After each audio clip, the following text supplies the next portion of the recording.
ఏపీలో కక్ష రాజకీయాలు పరాకాష్ఠకు చేరాయి. బీసీ నేత జోగి రమేష్ టార్గెట్ గా కూటమి ప్రభుత్వం అక్రమ కేసులను బనాయించింది. అగ్రిగోల్డ్ పేరుతో తప్పుడు కేసులు నమోదు చేసింది.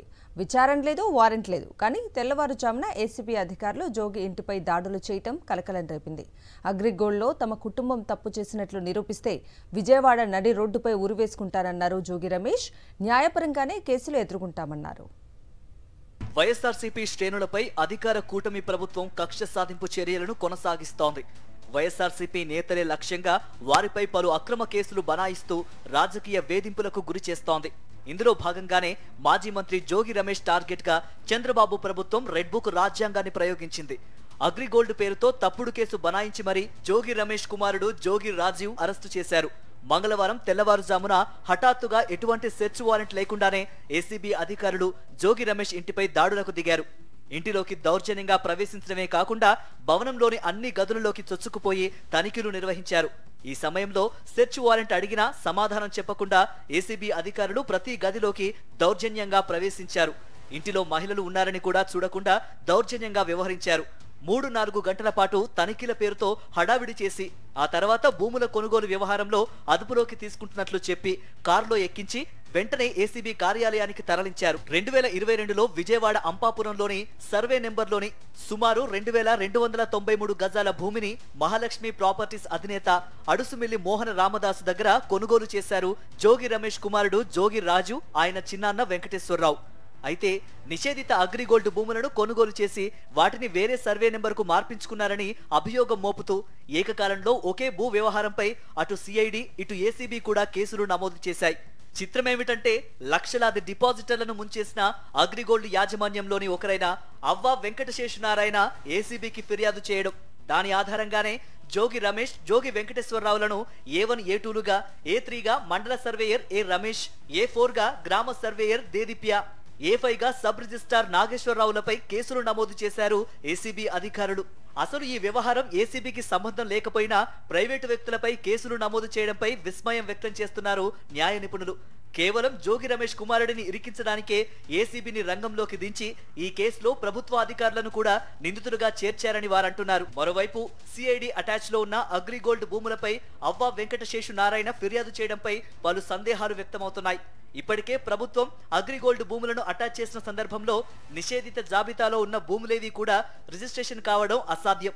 అలాంటిది ఆ భూములను కొనుగోలు చేసి సర్వే నెంబర్ మార్చేసి వాటిని అమ్మేశారంటూ జోగి రమేష్ కుటుంబంపై అభియోగాలు మోపడం చూస్తే ఇదంతా కక్ష సాధింపు చర్యల్లో భాగంగానే చేశారని భావిస్తున్నామంటున్నారు వైఎస్ఆర్సీపీ నేతలు. పార్టీ తరఫున బలమైన బీసీ నాయకుడు కావడంతో జోగి రమేష్ టార్గెట్ గానే ఈ అక్రమ కేసులు బనాయించి కుటుంబాన్ని ఈ కేసులో ఇరికించారంటున్నారు. ఈ కుట్రల వెనుక రెడ్ బుక్ రాజ్యాంగం ఉందని, తనపై కక్షతోనే తన కుమారుడు రాజీవ్ను అక్రమంగా అరెస్టు చేశారని మండిపడ్డారు జోగి రమేష్. తమ కుటుంబం ఏం తప్పు చేయలేదని, తప్పు చేస్తే విజయవాడ నడి రోడ్డుపై కుటుంబంతో సహా ఉరేసుకుంటామని జోగి రమేష్ దంపతులు సంచలన వ్యాఖ్యలు చేశారు. ఇటువంటి దుర్మార్గాలకి ఒడి కట్టవద్దు చంద్రబాబు నాయుడు గారు. ఇప్పుడు రాజకీయంగా మా మీద కక్ష తీసుకోవచ్చు, రెడ్ బుక్ రాజ్యాంగాన్ని మీరు తీసుకురావచ్చు, మీరు అమలు చేయనివచ్చు. మా మీద ఎందుకు సార్? మీరు 5 కోట్ల మందికి ఇచ్చిన ప్రజలకు ఇచ్చిన వాగ్దానాలను ఆలోచించండి సార్. మీరు సూపర్ 6 మీద ఆలోచన చేయండి. ఆ సూపర్ 6 అమలు చేస్తే అందరూ కూడా ఆనందంగా ఉంటారు.